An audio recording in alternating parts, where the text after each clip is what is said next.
Hai semuanya, pada video kali ini saya akan membahas tentang apa itu demokrasi serta prinsip-prinsip demokrasi. Yuk mari kita bahas. Demokrasi adalah sistem pemerintahan di mana kekuasaan politik dipegang oleh rakyat secara langsung atau melalui perwakilan yang dipilih, dengan kedaulatan tertinggi berada pada rakyat. Istilah demokrasi diambil dari bahasa Yunani kuno, yaitu demos yang berarti rakyat dan kratos yang berarti kekuasaan atau pemerintahan. Selanjutnya, tujuan penerapan demokrasi. Tujuan penerapan demokrasi ini adalah mewujudkan kedaulatan rakyat, menjamin kebebasan berpendapat, mencegah penyalahgunaan kekuasaan, serta membangun masyarakat yang adil, sejahtera, dan stabil melalui partisipasi aktif warga negara. Selain itu, tujuan utamanya berfokus pada mewujudkan kedaulatan rakyat sebagai pemegang kekuasaan tertinggi melalui mekanisme seperti pemilu, partisipasi politik, sehingga rakyat dapat menentukan kebijakan negara. Selain itu, sistem ini menjamin kebebasan berpendapat agar aspirasi warga didengar dalam pengambilan keputusan. Selanjutnya adalah prinsip-prinsip demokrasi. Yang pertama ada kedaulatan rakyat. Kedaulatan rakyat berarti kekuasaan tertinggi negara berada di tangan rakyat, yang diwujudkan melalui pemilihan wakil rakyat dan kepala pemerintahan secara berkala. Prinsip ini menekankan bahwa pemerintahan harus berdasarkan persetujuan rakyat, bukan penguasa tunggal. Yang kedua ada rule of law atau supremasi hukum. Supremasi hukum mengharuskan semua pihak termasuk pemerintah tunduk pada hukum yang adil dan tidak memihak. Prinsip ini mencakup kesetaraan di depan hukum dan proses peradilan yang independen untuk menjamin keadilan bagi semua warga. Jadi semua orang harus mematuhi hukum secara adil, termasuk pemerintah, dan tidak melakukan diskriminatif.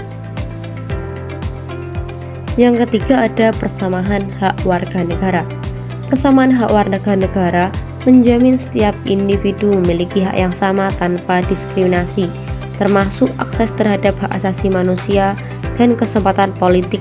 Hal ini menjadi fondasi untuk melindungi keberagaman dan mencegah dominasi kelompok mayoritas atas minoritas. Keempat, ada pemilu yang bebas dan jujur. Pemilu yang bebas dan jujur adalah proses pemilihan umum di mana rakyat memilih pemimpin tanpa paksaan dengan transparansi dan akuntabilitas penuh. Prinsip ini memastikan legitimasi pemerintahan dan pergantian kekuasaan secara damai. Selanjutnya poin kelima, ada pemisahan kekuasaan. Pemisahan kekuasaan membagi wewenang negara menjadi legislatif, eksekutif, dan yudikatif yang independen untuk saling mengawasi melalui checks and balance. Tujuannya mencegah konsentrasi kekuasaan pada satu lembaga. Poin kelima ada kebebasan berpendapat dan berekspresi. Kebebasan berpendapat dan berekspresi memungkinkan warga menyampaikan gagasan secara bertanggung jawab tanpa sensor selama tidak merugikan orang lain. Prinsip ini mendukung pluralisme dan partisipasi publik dalam demokrasi, serta menjamin setiap warga negara menyampaikan pendapat, kritik, gagasan secara terbuka tanpa takut adanya disiksa. Poin yang terakhir adalah partisipasi rakyat. Partisipasi rakyat melibatkan warga secara aktif dalam pengambilan keputusan melalui pemilu, musyawarah, atau pengawasan pemerintahan. Hal ini memperkuat legitimasi kebijakan dan mendorong akuntabilitas pemimpin. Jadi prinsip ini menunjukkan demokrasi saling berkaitan dan menjadi fondasi bagi sistem pemerintahan yang adil, transparan, dan partisipatif. Setiap prinsip memiliki peran penting untuk memastikan hak. Selanjutnya, contoh penerapan demokrasi di Indonesia. Yang pertama, pemerintahan. Di bidang pemerintahan, demokrasi ditetapkan melalui pemilihan umum yang bebas, jujur, dan berkala setiap 5 tahun. Melalui pemilu, rakyat secara langsung memilih wakil dan pemimpin yang mewakili aspirasi mereka. Selain itu, proses musyawarah dan pengambilan keputusan di berbagai tingkat pemerintahan mencerminkan semangat demokrasi Pancasila yang menempatkan rakyat sebagai sumber kedaulatan negara. Yang kedua, lingkungan kampus. Di lingkungan kampus, demokrasi tercermin melalui kebebasan mahasiswa dalam menyampaikan pendapat, membuat organisasi mahasiswa seperti BEM atau Badan Eksekutif Mahasiswa, dan berpartisipasi dalam pengambilan keputusan terkait kebijakan kampus. Forum-forum diskusi dan pemilihan pengurus organisasi mahasiswa merupakan contoh praktik demokrasi yang melatih partisipasi aktif dan bertanggung jawab. Poin yang ketiga atau terakhir ada media sosial dan era digital. Dalam era digital, demokrasi berkembang di media sosial melalui kebebasan berpendapat dan berekspresi yang lebih luas. Namun, hal ini juga menimbulkan tantangan seperti adanya cyberbullying dan black campaign yang berpotensi merusak demokrasi.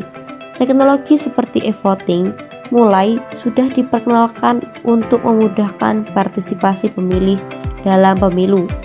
Media sosial juga menjadi sarana bagi masyarakat untuk mengawasi pemerintah dan menyampaikan aspirasi secara cepat dan luas.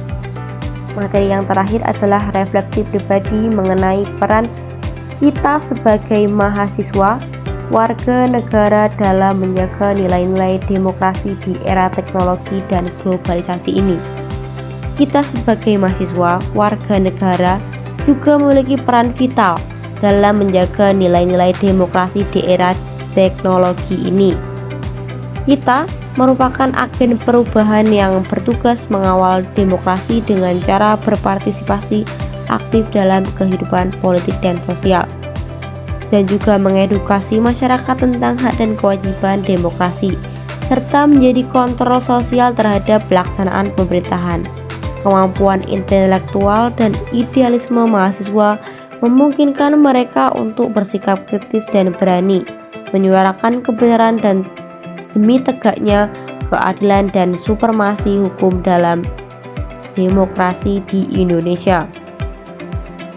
Di era teknologi, kita mahasiswa dapat memanfaatkan media sosial dan platform digital untuk menyebarkan informasi yang akurat, meningkatkan kesadaran publik tentang pentingnya demokrasi dan mendorong partisipasi aktif masyarakat. Namun mereka juga harus cerdas menghadapi tantangan seperti hoax, cyberbullying, dan black campaign yang dapat merusak iklim demokrasi. Dengan meningkatkan literasi digital yang baik, kita sebagai mahasiswa dapat menjadi pelindung demokrasi dari penyebaran informasi palsu dan manipulasi yang terjadi. Selain itu, di era globalisasi ini, banyak membawa pengaruh kompleks yang menuntut mahasiswa untuk memiliki wawasan luas dan kemampuan adaptasi dalam menghadapi dinamika demokrasi global. Kita mahasiswa harus mampu menghubungkan isu-isu demokrasi lokal dengan konteks global dan mendorong demokrasi yang inklusif serta berkeadilan melalui aktivitas akademik, organisasi, dan gerakan sosial. Kita mahasiswa memainkan peran penting dalam membangun masyarakat demokratis yang responsif terhadap perubahan zaman. Karena ini, menjaga semangat kritis, partisipasi aktif, dan integritas moral menjadi tanggung jawab utama kita sebagai mahasiswa di dalam era modern ini. Sekian dari saya. Wassalamualaikum warahmatullahi wabarakatuh.